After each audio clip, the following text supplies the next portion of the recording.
Ce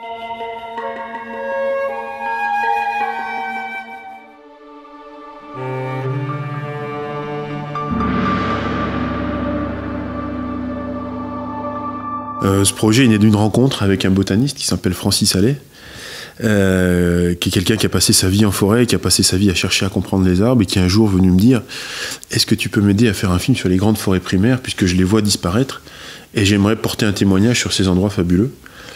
Et les choses ont commencé comme ça. C'est vrai, je crois qu'il ne serait jamais venu à l'idée de faire un film sur les arbres tout seul. Mais le monde vu par Francis Allais, le monde des arbres vu par Francis Allais est un monde merveilleux, à telle enseigne que j'ai voulu relever ce défi de cinéma, c'est-à-dire faire un film sur les arbres, effectivement, et ça a été le début d'une aventure incroyable.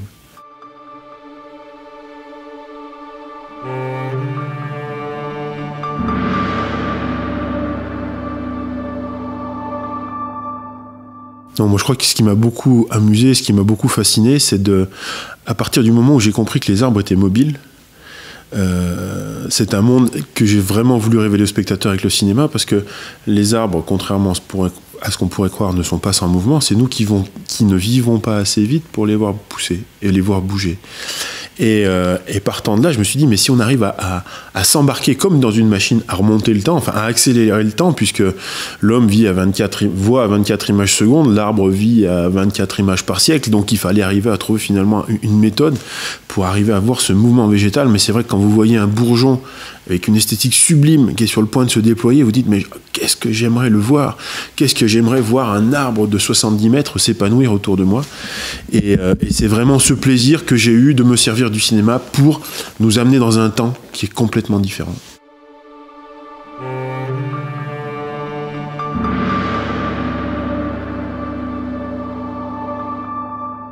C'est vrai que c'est un défi de cinéma. Moi, si on me disait un film sur les arbres, je suis pas sûr que je serais le premier conquis. Moi, ce qui m'a intéressé là-dedans, c'est que les arbres sont des véritables personnages qui communiquent entre eux, qui sont capables de stratégies incroyables pour attirer des prédateurs quand ils sont attaqués eux-mêmes par des prédateurs, quand ils sont capables de lutter entre eux, ils sont capables de s'associer. Il y a un monde qui nous échappe complètement, tout simplement parce qu'on n'a jamais eu la pertinence ou la qualité de regard pour aller le voir. Et c'est vraiment ce monde merveilleux, pour moi, que j'ai voulu ramener au cinéma avec les spectateurs et surtout raconter une histoire. Pour moi, c'est vraiment important. Effectivement, cette traversée de 7 siècles, pour moi, c'est une épopée. Et c'est vraiment ça qui m'a intéressé. Encore une fois, c'est un véritable défi de cinéma et ça m'a beaucoup, beaucoup amusé, quoi.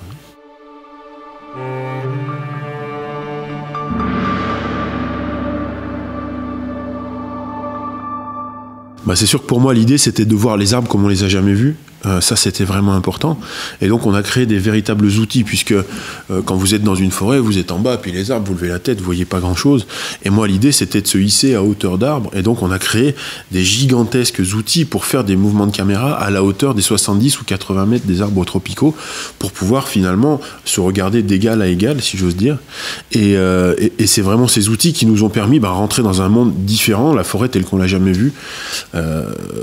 Moi, ça m'intéressait pas de refaire les mêmes images ou raconter les mêmes choses qui avaient déjà été dites sur la forêt tropicale.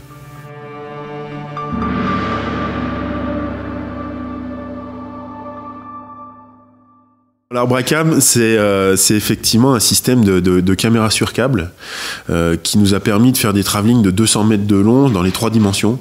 Donc ça, c'est un outil qui a été développé par toute l'équipe de machinistes qui travaillent avec moi, en particulier Benjamin Vial, qui est un outil finalement fait sur mesure pour regarder les arbres à leur hauteur.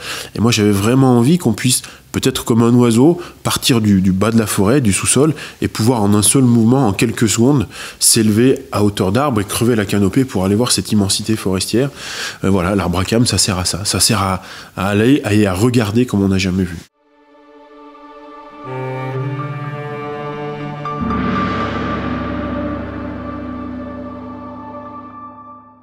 J'ai découvert 1 million de choses avec Francis Allais. Moi, je connaissais pas le monde des arbres, et Dieu sait pourtant que je me promène dans la nature. Mais Francis a vraiment cette capacité de voir du point de vue des arbres et à nous les rendre vivants. Et je crois que c'est ce qu'il y a de vraiment prodigieux.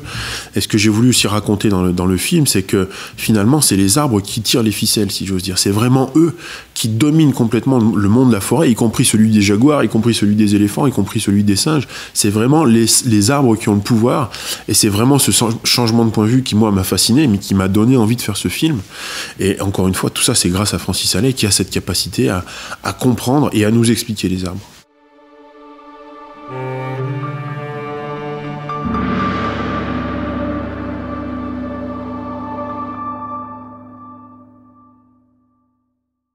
Moi, la technologie, elle m'intéresse pas en tant que telle. C'est-à-dire que j'ai pas envie que le spectateur sente qu'il y a de la technologie en disant « Oh, qu'est-ce qu'ils avaient des grosses caméras !» quoi. Non, on s'en fout complètement. Ce qui compte, c'est la poésie. La technologie, c'est notre problème, à nous cinéastes, avec toute l'équipe des techniciens. Moi, la technologie, elle me permet d'aller là où je pourrais jamais aller avec mon œil. C'est-à-dire qu'elle me permet d'interpréter le monde, elle me permet, dans une séquence, d'aller dans le monde microscopique où la feuille devient un milieu en tant que tel, avec des enjeux, des luttes. Et puis après, la technologie, elle me permet de monter à 200 mètres de haut pour voir ce qui se passe à l'échelle de quelques kilomètres carrés d'une forêt. Voilà. Mais la technologie, c'est pour nous. La magie du cinéma, c'est justement d'oublier la technologie.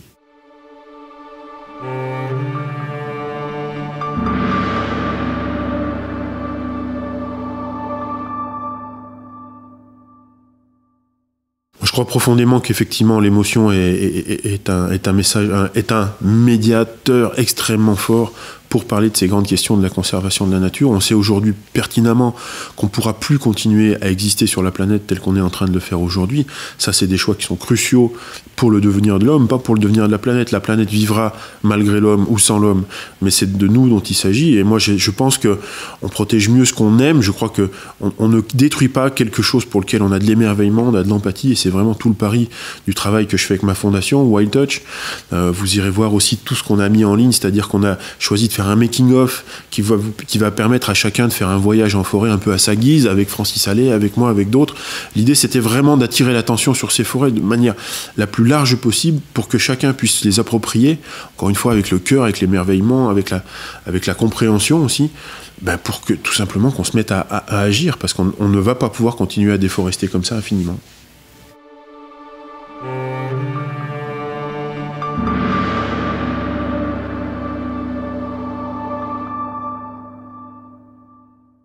Peut-être que j'aurais des critiques, en tout cas ça ne me met pas en colère, mais je crois que c'est tout l'enjeu de mon travail, c'est-à-dire les scientifiques savent parler entre scientifiques, mais ont du mal à aller chercher le grand public. Moi, naturellement, je vois le monde comme quelque chose d'extrêmement beau. Pour moi, l'esthétique est absolument fondamentale. Et moi, mon travail de médiateur, de passeur, il se fait justement entre la science et le grand public. C'est pas en parlant avec des mots latins et des jargons que vous allez toucher le cœur des gens. Et il y a un moment, il faut faire ce travail, et ce travail, il a été fait en synergie avec Francis Allais, c'est-à-dire que je pars de la connaissance pour raconter des grandes histoires de la nature, mais accessibles à tout le monde. Et ça, pour moi, c'est vraiment quelque chose d'important. Et si des gens veulent critiquer, moi, je reste ouvert à, effectivement, leurs propositions, et je serai ravi de voir ce qu'ils pourront faire à leur tour, quoi.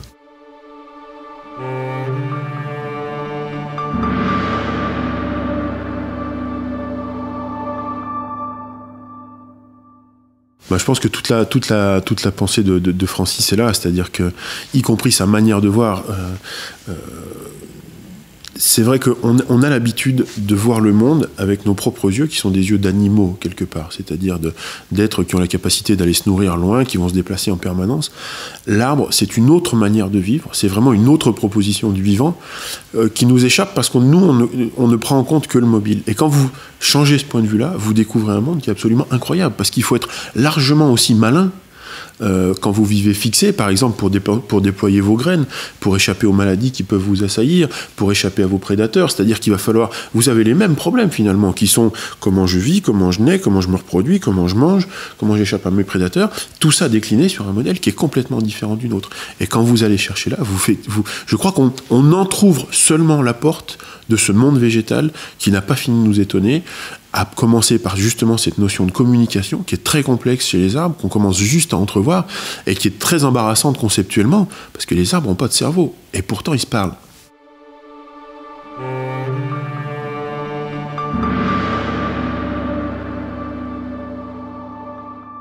L'animation, c'était la suite logique de cette capacité qu'a Francis à dessiner les arbres pour les comprendre et pour les expliquer. Et l'animation, pour moi, me permettait de manière poétique, mais aussi scientifique, de raconter justement cette transgression du temps. Je savais que par nature, de toute façon, je ne pourrais pas faire des timelapses de plus de 100 ans. J'ai malheureusement pas la capacité de vivre aussi longtemps. Donc, il allait falloir que je trouve un moyen, d'aller dans le temps des arbres sans que ça paraisse factice, sans que ça paraisse faux, fabriqué, etc. Donc j'ai préféré assumer le dessin en l'intégrant dans le film, plutôt que faire des espèces de bidouillages pseudo-naturalistes qui allaient de toute façon paraître faux.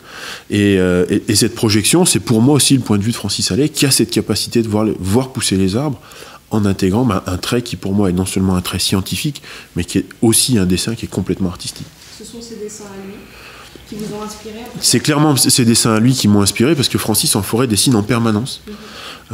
Et encore une fois, pour moi, il est allé bien au-delà du dessin scientifique, c'est-à-dire qu'il y a vraiment de l'art dans ce qu'il fait. En tout cas, moi, ça me touche vraiment.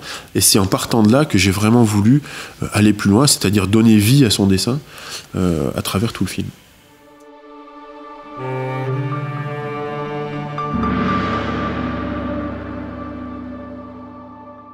Moi, je vais repartir dans le monde du froid, puisque je vais faire un film qui s'appelle La glace et le ciel, qui est là encore le portrait d'un grand scientifique, mais qui cette fois-ci s'est intéressé au réchauffement climatique, puisque je vais faire un film sur Claude Lorius, qui est le premier scientifique à avoir compris que quand on forait dans les glaces de l'Antarctique, on pouvait remonter dans l'histoire du climat, et c'est lui qui a mis en évidence en 85 la preuve formelle que l'activité humaine dégageait un CO2 qui était lui-même acteur du réchauffement climatique. Et donc ça sera à la fois une grande épopée polaire, mais aussi une grande épopée scientifique, et le portrait d'un homme qui a finalement été remarquable en tout point dans toute sa carrière scientifique et d'humain.